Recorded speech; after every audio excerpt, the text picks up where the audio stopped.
I thought money was everything. I thought it would fix everything. I was wrong. What if you climbed the ladder to success only to find it was leaning against the wrong wall?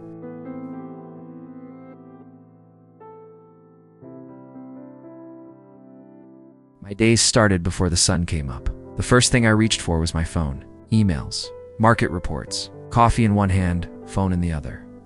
That was my morning routine. My wife would be in the kitchen, making breakfast for the kids. Sometimes she'd say, "Good morning." I'd just nod. My mind was already in the office. My son had a soccer game. My daughter had a school play. I remember them telling me about it. I remember saying, "I'll try." That became my favorite phrase. I'll try. It was an easy way to say no without feeling the guilt, or so I thought. Life was a series of meetings, deadlines, and profit margins. I was good at it. Very good. I was building an empire. That's what I told myself. An empire for my family. But I was building it alone.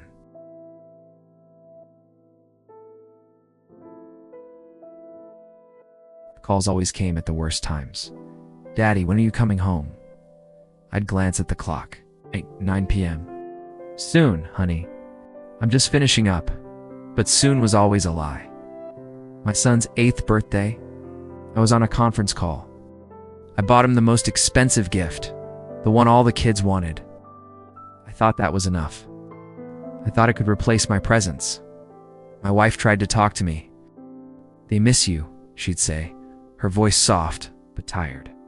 "I'm doing this for them," I'd reply, my eyes still glued to a spreadsheet. "They don't need more things. They need their father." The arguments started, then they stopped. The silence was worse. It was a heavy, cold silence that filled the space between us. The laughter in the house faded. I just kept working. I told myself the silence was temporary, a small price to pay for the future I was building. One night, my daughter fell and broke her arm. My wife called me. Over and over, my phone was on silent. I was in a dinner meeting, closing a big deal. I didn't get the messages until after midnight. By then, she was already home from the hospital, a cast on her arm. I stood in the doorway of her room, watching her sleep. The cast looked so white in the dark. I felt a pang of something. Guilt. I pushed it down. The deal was closed. We were secure. That's what mattered.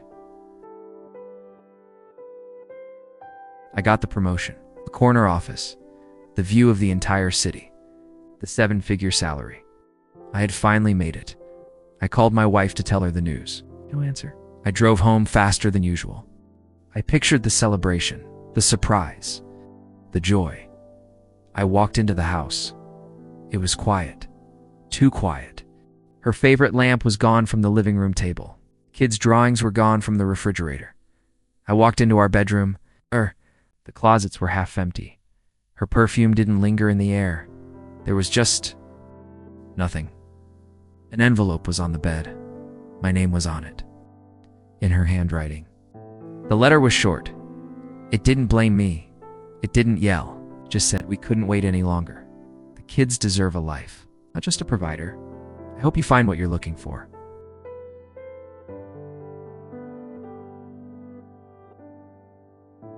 I sat in that empty house for hours. The big, beautiful house I had worked so hard for. It had never felt so cold, so hollow. I looked at my bank account on my phone. The numbers were huge. They meant absolutely nothing. I had won the race, but the finish line was empty. I had built an empire of numbers on a foundation of broken promises. I had provided everything except the one thing that mattered: myself. The silence I had ignored for so long was now the only thing I had left. It was deafening.